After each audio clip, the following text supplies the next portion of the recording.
Welcome to the Flight Club Podcast, a woman's guide to leaning out. We give you a behind-the-scenes look at business launch and growth through the stories of successful female entrepreneurs. Here's your host, Felina Hansen, founder and CEO of Hera Hub.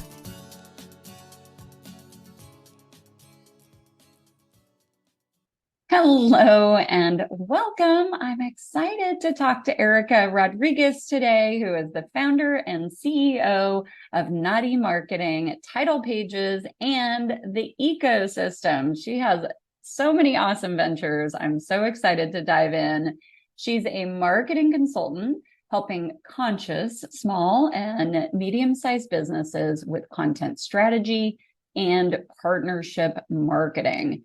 Erika started Naughty Marketing in May of 2020, right after the pandemic, to create strategies for business owners who were doing good for people and the planet. She started as a small business and has organically grown into an ecosystem of brands centered around conscious community and sustainable impact. Title Pages, which is her newest member of the ecosystem, is a B2B online directory helping businesses find socially and environmentally responsible vendors. The ecosystem is an online community for conscious businesses to find resources, opportunities, and community. All things sustainability. Welcome to the show today, Erika. Yeah, thanks for having me. Of course. Well, we have so many parallels. I'm excited to dive into those. The first being, we were both born and raised on the central coast of California. I was a bit north of you in Arroyo Grande, California, and you were raised in Buellton. So both small town girls here in California. Exactly. Yep. Born and raised in California. And Buellton is San Ynez Valley. It's a good small town, like you said. Yeah, it's beautiful. If folks who are listening to this have not been to the central coast of California, I always like kind of say halfway between LA and San Francisco. It's just it's a beautiful area, and both great wine region, of course, both for you down there in the San Ynez Valley, and then Paso Robles folks have heard of, perhaps. So, right. So, and we also have USD in common and foreign exchange in common and marketing in common, like so much in common. So let's start off with college. You went to University of San Diego and you also studied abroad. Talk about some of those decisions you made in education. Right. So I went to USD, and that was because I pretty much had all my scholarships as far as California. I actually really wanted to go to Sydney, Australia for my undergrad. Couldn't really convince my parents to let me go right when I was 18. But then I went to USD right here in San Diego, and it was just so much similar to my hometown. As far as like near Santa Barbara and Santa Barbara County, that I just felt like it was home to me. And then University of San Diego, as you know, it's just a very community focused university, and they all care about community. They care about just giving back and being part of San Diego. And so I just felt very rooted and at home there. And then it just kind of, I think it's like 82% of students in undergrad go to study abroad. Like, it's such a strong program there that it was like built in that you were going to study abroad. So I had to take that opportunity to go travel. I'm sure you remember that kind of mentality, like everyone was just going to go abroad. Yeah, no, definitely. Right. It was, and when I pitched it to my dad, he was like, huh? Right. Like, well, you're paying for it. I'm like, okay, no problem. I got this. So I went to Spain because partially, to be honest, I was having a hard time passing my foreign language requirements. And so I figured, what better way to pass my foreign language requirements than go immerse myself in another culture? Exactly. And similar to me, where did I go? I went to Australia. I went to Macquarie University over there, and it was my turning point in life that I really just didn't know that it was going to happen. Obviously, people say when you travel, you, like you said, you immerse yourself in the culture, and it was something that just changed my whole world. Yeah. Yeah, that's interesting. That was definitely like my defining moment was came that summer when I was in Europe and kind of away for the first time, truly away. So that's interesting that that was so defining for you as well. So yeah, after I went to Macquarie University for my semester abroad, I had a month. So I went to Fiji, and with Fiji, I volunteered in an orphanage. And then pretty much during my last, I believe it was like 2 week there, I actually got caught in a cyclone, a Category 4 cyclone. And this was back in 2012. And at the time, I just couldn't get out in time. It was so powerful when it came through. I think it was like a Category 1 and jumped to a Category 3 really quick. And then it was pretty much rolling through the Category 4. And then the eye of the cyclone, which is the strongest part, was actually going through Nandi, Fiji. So went through all of that. And because, as you know, we're California girls, we're used to wildfires and earthquakes, where with wildfires I can evacuate. Earthquakes is only a couple of seconds. I really I've never experienced such a powerful natural disaster before. So it just taught me so much about, one, climate change. It taught me about that people were coming together as far as a community and really supporting each other through these big natural disaster events.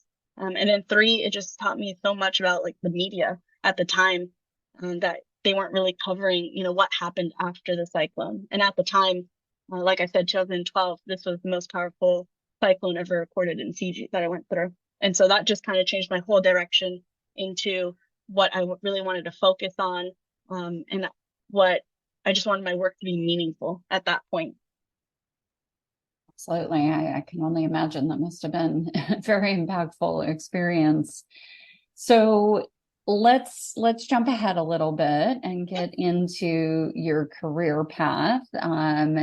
It looks like you really started off, it looks like you worked a bit for the Padres. You did some outdoor travel adventure work.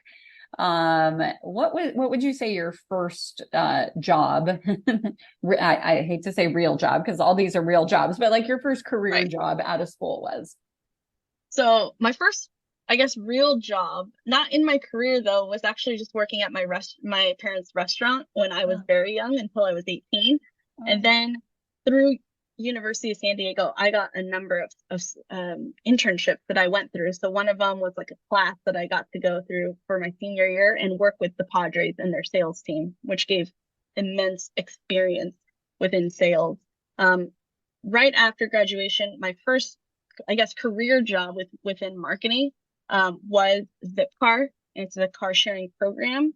And that was where I just coordinated and assisted the team with all the events and activations that they had for all their university and business accounts locally in San Diego. So it's very close to USD even after graduation, and checking within our Zipcars there and our partnerships within those accounts. Awesome. And I want to pause on that, Erika. For folks that don't know what Zipcar is, a female founded company, right?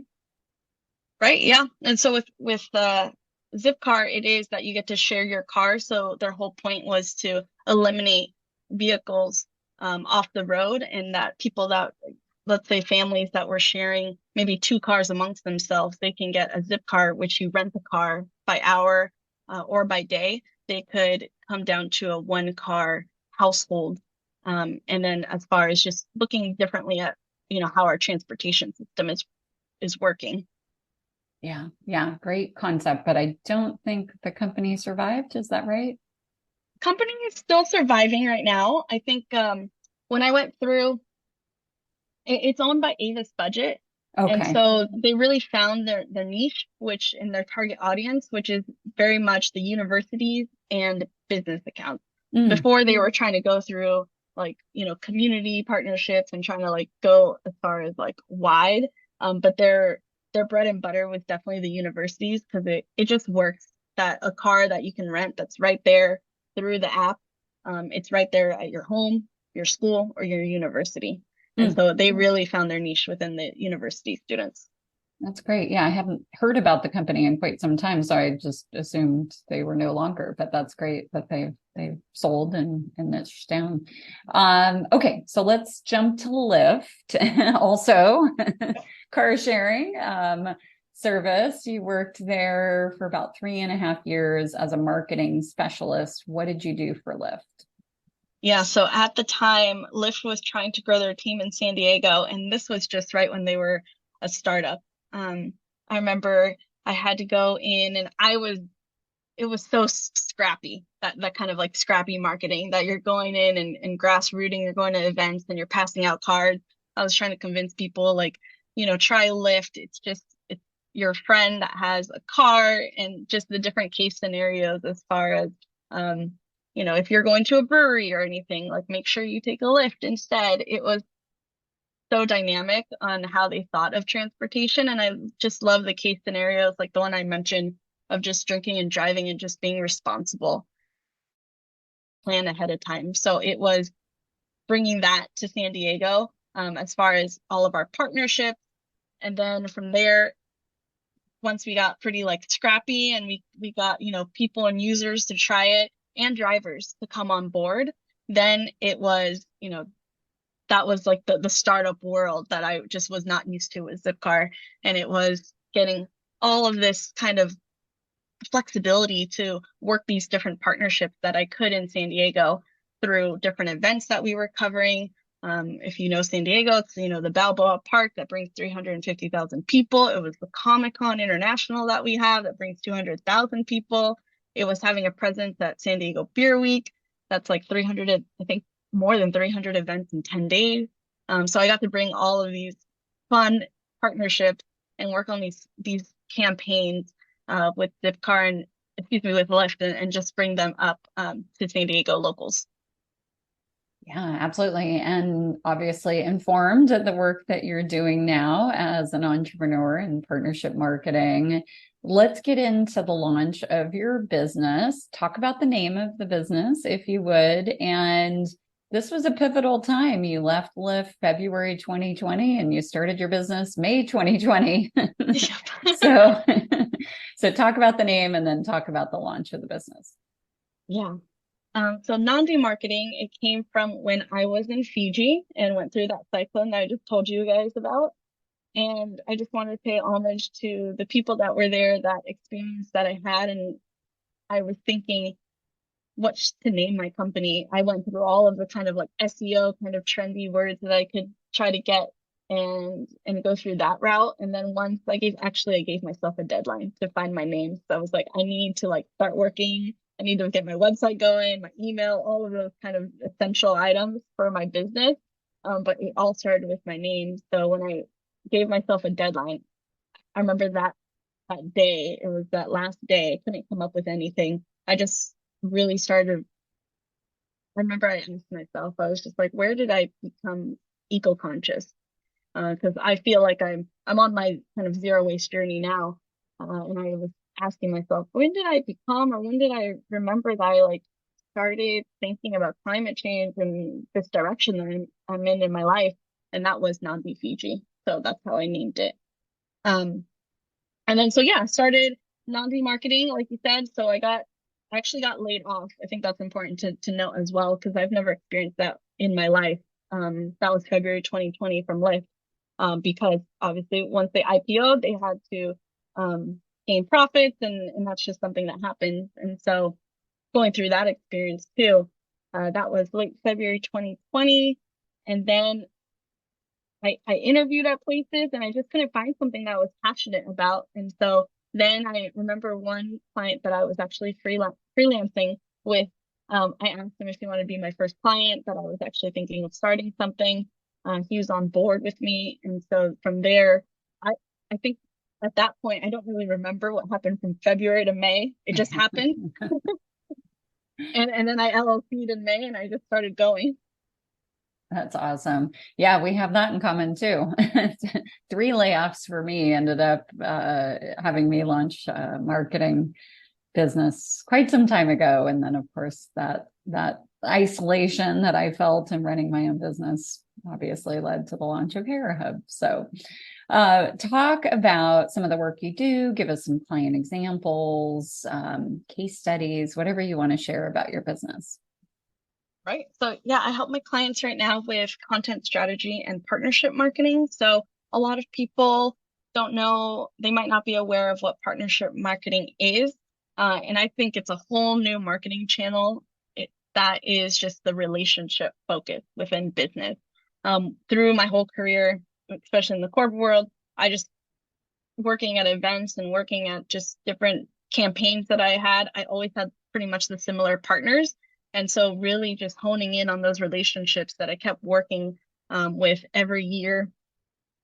And I started forming these partnerships. And so I really rooted into like, I want my business to be intentional. I want my relationships to just to foster, and I want them to grow with me while I grow my business. And I thought with partnership marketing, it is that I help my clients partner with different businesses, different nonprofits that they're supporting. And instead of just, writing a check to a nonprofit, really being a community partner for them and being creative in those campaigns and those fundraisers that you can do. There's so many ways that you can support, with volunteer hours, with in-kind donations and monetary donations, really supporting my clients with organizations that they're a part of and making sure they just get, all the marketing benefits out of that, and being a community partner to that group that they are part of. And then the last one was individuals. So really looking at individuals and those kind of partnerships, which could be affiliates that I've helped out with, internship programs I've started, as well as working with influencers. Amazing. And obviously being able to bring all your passions and experience under one roof, of really focusing on eco-conscious companies that are mission driven, must be so incredibly rewarding. I think that's the best part of my work. It is like why I wake up and I get excited that my clients, and right now too, two of my really kind of solid clients, they are trailblazers. Like all of them are doing amazing work.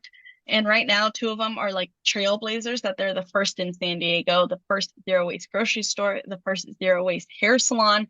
So really just thinking innovative of being responsible and going through their whole cycle of their business, from, their product design, from the shipping and packaging to anything of disposal and waste, and really just looking in how can we be responsible, how can we reuse, how can we use less plastic. I just get really inspired with those things that they're teaching me every day. So if I can market and amplify their mission, that's what really brings me, back to my computer, back to me doing another press release, back to me, doing another partnership. I love amplifying their messages. Love it. And let's talk about the other two brands you have as well, Title Pages and the Ecosystem. Yeah, so with partnerships, one thing that I was just honing in with my own business was really looking in at where I'm spending my dollars. So and like you vote with your dollars, with the brands that you support. With my business, I was just looking into, where am I spending my money at, as far as those companies, and how are they being sustainable? How are they supporting their employees? And so I was really honing in on just like my bank, like just very simple essentials for your business, your bank, your lawyer, your accountant, bookkeeper, and really honing in on, how do they support? And that's kind of what transpired into Title Pages, is just connecting people, with business vendors that are also socially responsible to support your mission. And so I had a lot of people. I have a nice following on social media that I connect with people with. And people just kept asking me, where did you get your lawyer? Or because I just posted about them pretty much on social media, that I found this lawyer that's also 1% for the Planet member, which if someone doesn't know what 1% for the Planet is, it's just committing 1% of your business revenue towards environmental charity. So they were also in my community as well. And even that, the 1%, I remember the account manager was like, "Oh, you're doing this?" And I was like, "Yeah." mean, my bank, my lawyer, my CPA, they're all 1%. And they're like, wow, we've never heard of anyone doing that. And I was like, okay, yeah. And I didn't think it was that, creative, but I guess just looking into your suppliers and your vendors and who you're giving, your dollars to, that's what really Title Pages is. So I connect people to, if they're looking for a copywriter, if they're looking for a women-owned business, whatever their mission is, I try to connect them with other businesses to align, with their mission is. Awesome. And then the ecosystem brand that you're building. Yeah, then with the ecosystem, because I just had a good following on social media and my newsletter and everything, I just wanted to bring them all together into a platform. And so I wanted to stay away from Facebook groups. And from that point, I just started looking at memberships and really honing in on what resources I could provide them. And that's how the ecosystem came about. It was just bringing them all to a platform that we could share resources, that we could do monthly workshops with, we could do some virtual co-working with. And then what really just inspired me was meeting them in person. The first time, right when we were coming back from COVID, was the 1% for the Planet Summit. And I met so many people that I've connected with. And I know a lot of people probably have these stories of, I've been talking to this person for 2 years and finally met them in person. And I just had so many experiences like that at the summit and connected, and they were my community members. And then on top of that, last year in 2022, I partnered. So within that partnership that I have, I partnered with one of my past clients that had a sustainable booking traveling website. And so we booked with one of her operators, and we had a business retreat in Portugal where I invited my ecosystem members, and we met, and it was just like a casual retreat. But of course, we were all talking business and exchanging ideas, and it was just bringing like us virtually into in person and exploring a whole new country, sustainably. It was amazing. So just going from virtual to in person, I just want to create those experiences with the ecosystem. Love it. Awesome. Well, you have so much that you are building and growing and leading. It's so very exciting. What is like the number one thing, Erika, that you're most excited about, say, for the next 6 months to a year as it relates to your business? Yeah. So I've been thinking about pivoting just with non-D marketing a little bit, from going from one-on-one to more group coaching. And I think I'm very excited about that. And that's just also because of Hera Hub and what I've been able to like lead workshops with and just get that human interaction again and in person. So I really want to bring that to non-D marketing, even if it was, virtual, just bringing a group together and finding out, the partnerships and collaborations that they could do, or, utilizing our network and building out connections. That's pretty much my bread and butter and what I enjoy doing. And then for Title Pages, it is that connecting, but going outside of, I would say, outside the normal kind of like marketing, accounting, business, banking kind of vendors. I want to find some creative vendors that people don't know about. And so I'm really excited to kind of deep dive into that and, just find out what I don't know already. Love it.